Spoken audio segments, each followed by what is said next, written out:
This week is National Stop on Red Week. It's a reminder to encourage folks to stay safe when driving through traffic lights. WKYT's Alexa Minton talked with AAA about the importance of staying extra cautious on the roadways. It's a huge problem not only for Kentucky, but across the country. Stopping at red lights might seem like common sense, but according to AAA of the Bluegrass, some Kentuckians could use a reminder. Last year in Kentucky alone, we had over 3,900 crashes that involved a motorist ignoring a traffic signal, and unfortunately that resulted in 46 fatalities. According to the National Association of City Transportation, folks on average spend a maximum of 60 to 90 seconds waiting for a red light to turn green, but oftentimes aggressive drivers show a lack of patience when speeding through an intersection.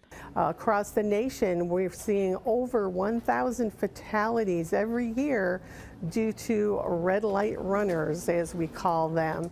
But safe driving practices aren't always about the vehicle you're in control of. It's also about checking your mirrors, making sure the people driving around you aren't distracted as well.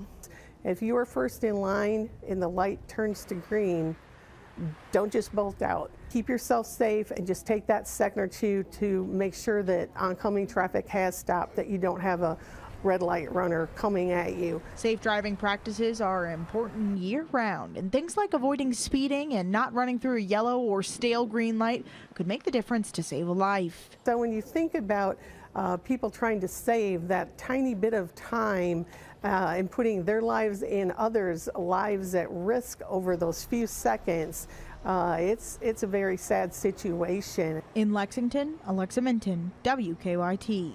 Driving distracted and speeding are the top causes of red light running. According to AAA, it is always important to be aware of pedestrians as well as when approaching intersections. Kentucky